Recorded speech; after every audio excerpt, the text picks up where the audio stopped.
Hello and welcome to Veterans of the Valley. I'm Tom Turbiville.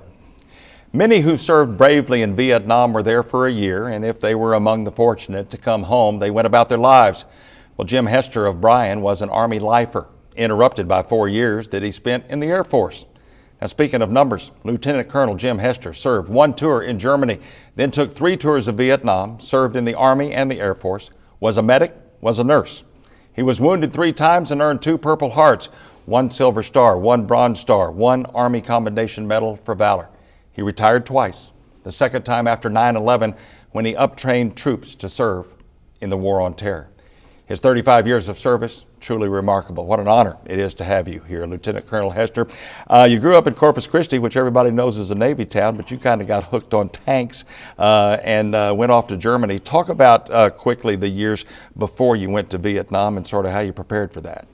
Well, I was in the Cuban crisis. I was in junior high, and one day all these armored vehicles started coming down the pavement going out to Padre Island. Mm-hmm. And that's the first time I'd really ever seen any military vehicles up close other than Navy. When they came back after it stood down, the Cuban crisis did, we took a tour. They stopped and let us play on the tanks, and then I was hooked. And so when I got out of school in 1965, you either were drafted or you joined. My stepfather had been a sergeant in Patton's Army during World War II, and so he kind of steered me into the Army. My father was actually a Marine, but I decided I didn't want to float on boats, so I kind of went the Army way. And then Vietnam in, 66, 67, I guess, was the first time that you were in country for a shorter tour. Talk about that and why you were there. I had finished my medic training in the latter part of 66 and was assigned back to Fort Knox in a overhaul and repair maintenance battalion. They were the ones that converted all the tanks and so forth and major repairs. We went on a TDY, or temporary tour, over to Vietnam. So at that time, armor was really influxing in country, and they were having some problems with the diesel engines in the tanks due to the weather, dust and so forth, and they were going to convert them back into gasoline engines. And so being one of the medics in the battalion, I went over with this task force over to ready the tanks or convert them, whatever they needed to do with them, which lasted, we left in February and got back about June of 1967. Now you were assigned, you were 11th Armored Cav. What, right. Describe that unit. What was well, that? 11th Armored Cavalry Regiment, or Black Horse, had actually, I knew them when they were in Fulda Gap in Germany in 65. They, I think, transitioned over to Vietnam around 1966, somewhere in there. By hook or crook, when we went into the maintenance depot, they were the first ones that were going to be receiving the upgrade on the tanks. And so when we got out to Black Horse, 11th Cav, which was in a place called Swanlock, about 60 clicks or so from Saigon, that's where I got actually my first introduction to Black Horse, or the 11th Armored Cavalry Regiment. Indeed. You kind of, let's fast forward here, because in Vietnam you were a medic. But that involved a little bit of everything, from typing to clerking to driving Jeeps to actually being a medic also. You were pretty much a jack of all trades. Well, in those days, you kind of had more than one hat. I was one of the only 2 people in the company, or a battalion actually, that could type other than the company clerk. And we put Band-Aids on and fixed owies. And we also, I was a training NCO. We taught them how to make sure they were eligible to take care of the equipment on the tanks and what we had, and kind of get them indoctrinated to the country and what they were getting into. Started your second tour of Vietnam, I believe, in January of 68. The Tet Offensive started soon after that. 3rd Squadron, M Company, mm-hmm. And you had somewhat of a famous name for your brigade commander. Well, our brigade commander was Colonel George Patton Jr. He came in about midway on my tour there, and he was quite an individual, a very gun-ho. He was a no-nonsense commander, and he wanted to make sure that everybody got what was coming to him, and he took care of business. Indeed. He was somewhat flamboyant, like his dad, right? Yes, sir. He was a little flamboyant. He was. He did his thing, but everybody knew who he was, and everybody respected him. 11th Cav was a pretty famous group. The Viet Cong didn't think much of them. No, sir. during Tet, the 11th Cav, when they got in there, they actually were run Saigon, the Cambodian border up in there, and when they encountered the Viet Cong, actually they were very triumphant, and they found them being what they call fierce fighters. And for several months, even after I got there, the Viet Cong would actually go out of its way to keep from encountering the Black Horse because they were afraid of them. Talk about, I remember you told me a story about some games that you played with the Viet Cong using the radio networks. Yeah, on the radio, every morning at 6 o'clock, I think a lot of people have probably seen Good Morning Vietnam, where they come on and they say, "Good morning, Vietnam."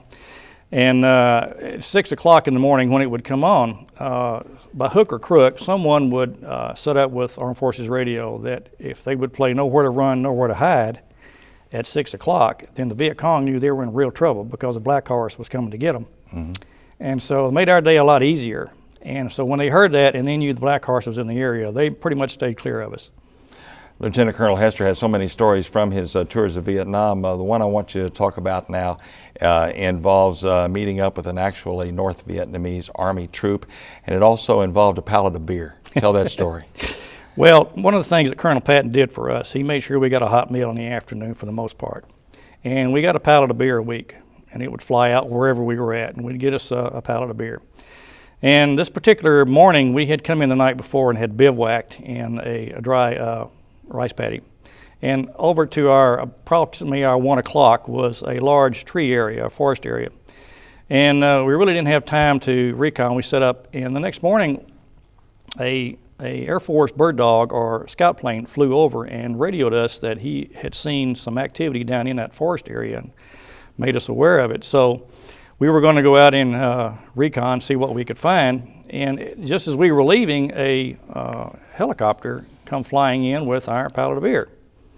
And so as they came fairly close and began to lower it, to drop it, the North Vietnamese regular army, not Viet Cong, came out of this forest area.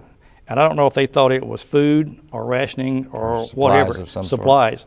They came out to get it, and we weren't going to have any part of it. They were going to take our beer, and we did not want that. Right. Unfortunately, got on the short end of the stick, they did. Right, right. And then a battle ensued, right? A battle ensued. And when it did, they had some RPG teams or rocket-propelled teams, small arm fire, some mortars. And so as they came out to meet us, of course, we went in to meet them. The tank driver, the tank commander that I was next to, he got hurt, and he left the tank, and I took his place. Now, the tank commander sits on top of the tank in the cupola, and he's kind of the one that controls who does what and who they shoot at and so forth. The tank immediate to the left of me took a couple of RPG rounds and kind of burst into flames. What I did is, and the ground forces were coming towards us, I maneuvered my tank around into the front of it. We got off and we took these wounded soldiers off that burning tank and got them off the back so that somebody could take care of them. I immediately got back on my vehicle, which by then had also taken some RPG rounds. My gunner and driver were injured, and I pulled them from the turret and got them on the back, and then I mounted the cupola, the turret, and opened 50 caliber fire on them. My coax or 7.62 machine gun was disabled. When I emptied the 50 caliber, I dismounted, picked up a couple of M16s, and had a ground effect. And for this, you were awarded the Silver Star. This was August 5th, 1968. I'd like to, Lieutenant Colonel Hester has described it. I'd like to read how it's described in the actual commendation, General Order number 1468. Specialist Hester mounted the burning tank, entered the turret, and pulled the injured gunner to safety and administered first aid. With complete disregard for his own safety, Specialist Hester remounted the burning tank and, using the 50 caliber machine gun, directed fire toward oncoming Viet Cong infantrymen. Specialist Hester, upon exhausting the 50 caliber ammunition, dismounted the burning vehicle and took up an M16 and directed small arms fire toward the Viet Cong until reinforcements could arrive. Specialist Hester was officially credited with 21 Viet Cong killed, 16 Viet Cong wounded. Specialist Hester's display of courage and determination was in keeping with the highest traditions of the military service and reflects great credit upon himself and the United States Army. This is something, when you receive this, and of course the star, which we'll see in a minute, is something that obviously you're very proud of the way that you reacted under a very, very critical situation. I am. You did, and to hear it again, I can tell that it still comes back to you. Let's move on. But I do want you to describe, because it was very interesting, going back to sort of this fight. There was a big difference between Viet Cong and regular North Vietnamese Army in the way they fought and the sophistication of how they fought. Oh, the North Vietnamese regular army were actual hardcore professional soldiers, just like America, British, or whoever. A lot of them were Russian or Chinese trained. Mm-hmm. And they had the better weapons, and they had the tactics, and they had the command system, and so they had NCOs that could actually function and lead troops. Well, the Viet Cong, although they were effective in what they did, to me they were more like a militia. They were bands of roaming soldiers or militiamen who would come in, and once they ensued into a firefight, a lot of times they would disperse and run, because they really did not have a true command structure, at least what I dealt with anyway. So when you encountered a North Vietnamese regular, whether they were a squad, platoon, or battalion, you had professional soldiers. You were, I guess, officially wounded 3 times, really officially wounded twice, for which Right. you earned 2 Right. Purple Hearts. Right. Go through those. Talk about your... When we got to Vietnam in '68, we landed at Cam Ranh Bay. And by hook or crook, we got on the wrong airplane and ended up in Hue. Well, while they were trying to decide what to do with us in this replacement center, on January 31st, we were coming back from the NCO club, and the Tet Offensive started. And our Repo Depot was right at the end of a mountain or cliff, and on top of the mountain was a radio station or antenna, which apparently was of some strategic value to everybody. And the Viet Cong began to lob off mortars, hand grenades, small arm fire. They had infiltrated into the barracks, and setting satchel charges, had put the fuel dumps to fire, and so forth. And as we were scurrying around trying to decide where we could get a weapon of some sort, apparently I was hit in the chest by a bullet. Apparently it come from a long way, because it really didn't go that deep. Mm-hmm. And so the next morning, when things were a little bit more organized, someone had pointed out to me that I had blood all over my shirt. So we went down the road to an aid station, and when I walked in, there was this crusty old Army major that I said, "I think I've been hurt, Major." And she said, "Well, let me see." And she looks up at my chest, and she reaches in there with her fingers and pulls this bullet out and gives it to me and throws a Band-Aid on me. She says, "Get out of my aid station. You're not hurt, soldier." So I missed out on that one. I didn't get my reward for that. But she didn't want to mess around with the paperwork. No, right? I was not really hurt, according to her, and I probably wasn't. But your 1 Purple Heart that you earned in particular, you got pretty bunged up. It was an exploding gas tank. Is well, that right? Actually, the first one. The first one was.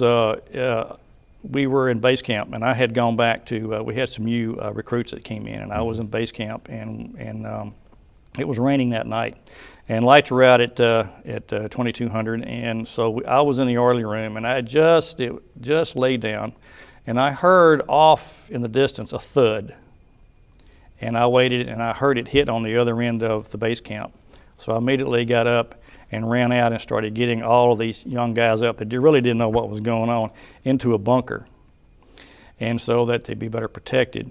And as I did, a 122 millimeter rocket exploded in the trees above us. I got hit in the back, shrapnel, knocked to the ground. When I recovered my senses, I got up and made sure all those guys were safe. And when I got to the bunker, which overlooked the berm, one of the soldiers had been hurt. He had been outside when it started. I put him in a Jeep and drove him up about 25 or 30 yards to the aid station, and we did a little patchwork on him, and I went back to the bunker. And by then, the new recruits had come to the bunker, and so we set up guard all night long in the bunker just in case there was a ground attack.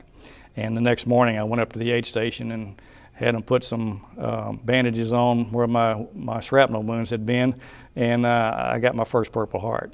The second one, though, was a little more serious. Right. After this encounter where the Silver Star was won, about 2 or 3 weeks after that, we were on a road march, and we had stopped. and they had command detonated mines. They would usually take out the first vehicle, the middle one, and then the last one. And on these roads, you really didn't have a lot of room to maneuver.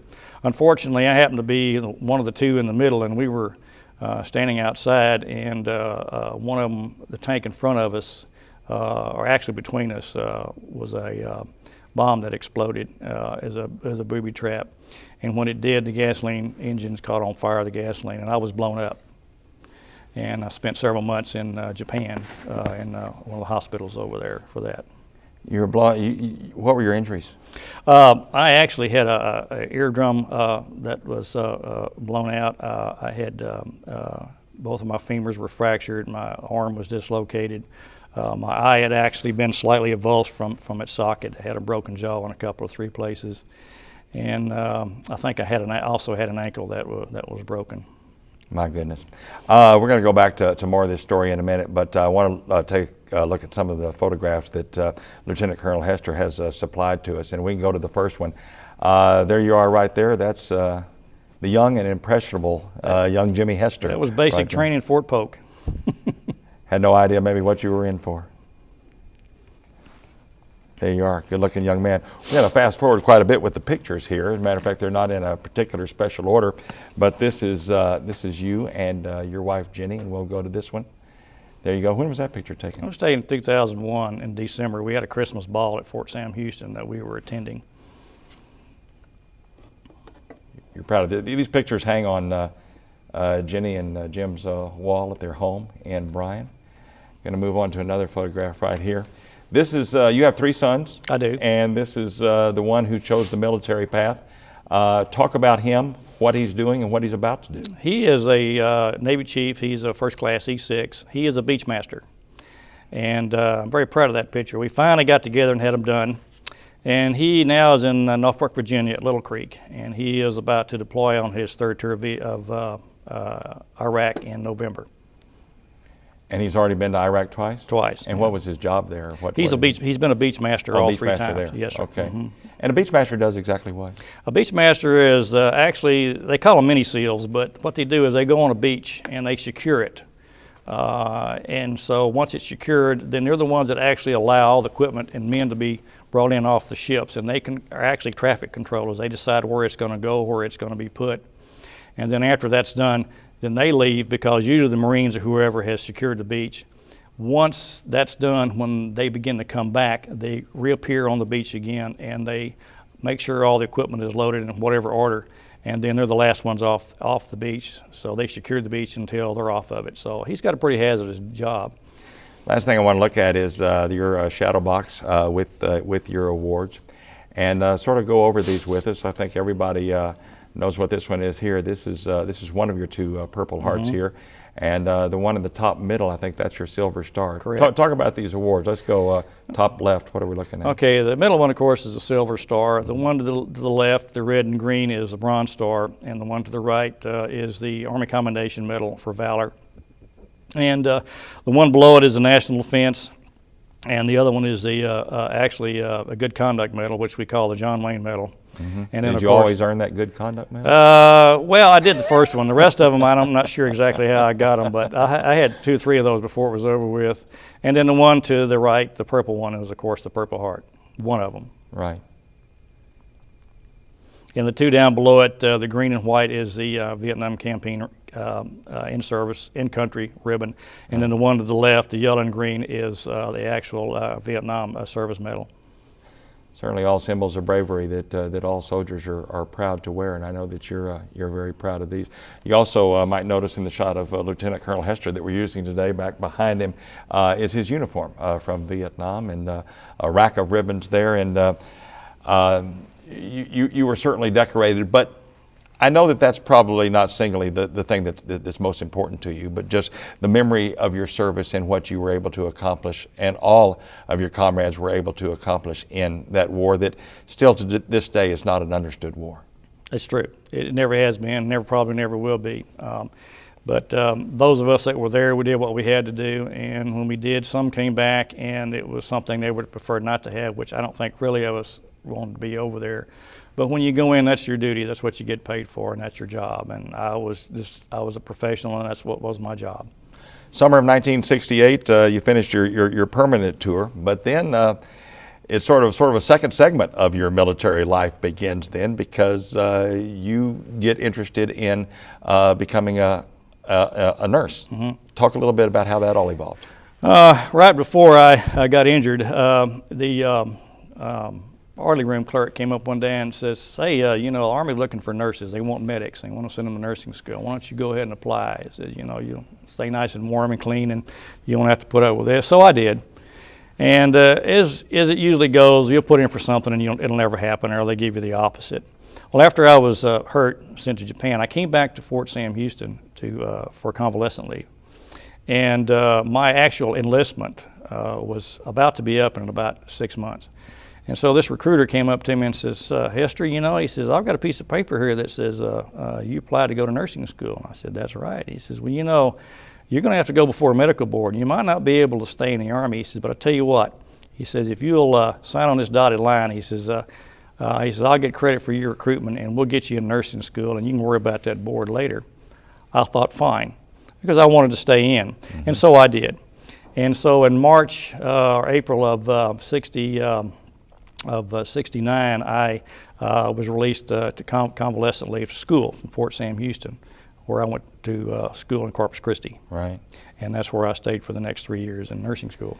But then you got a little bit of a surprise a little bit later on, because this physical test that you were going to have to take, came along a little quicker than you expected. It did. I was right going into my senior year in nursing school, and I got a letter from the medical board at Fort Sam, and they wanted me to appear before them because somehow or another my paperwork had been slow in getting there, and they wanted to make sure that I was going to be fit to continue on to school. So I went, and by hook or crook, we talked about things, and they said, "Well, if you can pass a Army physical fitness test or a physical fitness test, and we'll allow you to be retained and you can finish your school. However, I can't guarantee you that you'll be in the Army Nurse Corps, because right now we're putting these people in a military pool, and we'll talk about that a little later." And so I went back, and I used to visit the NCO club, the Chiefs Club out at the base, and I was out there one night crying in my beer and about this, and an old Marine, several old Marines that I had met in Vietnam came up and said, "Saturday morning with your PT clothes on, and we'll get you your PT test." So I did. Well, PT test consisted of some volleyball, some softball, and then of course happy hour after it was all over with. And so my Marine Corps physical fitness test was signed by a Marine gunny and signed by a first lieutenant in the Marine Corps. And so when I presented this back to the board, they were in awe. They just were not sure that exactly why or how I could have passed a Marine Corps physical fitness test, which was considerably harder at that time, or probably still is in the Armies. And so I got to stay in. And you got to stay in. I got to stay in. And somebody helped you along, but absolutely, that was good. They did. Went to aerospace school, learned to be a flight nurse, went to Fort Scott for the training, and then pretty fascinating what you do after that. Talk about the airback situation and what you did there, other than you did a whole lot of flying, obviously. Well, once we got out of aerospace school or nurse flight school at Brooke in San Antonio, we got assigned to Scott Air Force Base in Illinois, and that was the MAC, or where all the airback went. Basically, our flight went from Scott to Fort Dix or McGuire, and over to Germany, and then over back to Guam, Japan. From Guam, they usually flew into Viet Nam to pick up wounded and so forth. And of course, we always managed to stay there at least 24 hours so that we could get our pay without any taxes. Mm-hmm.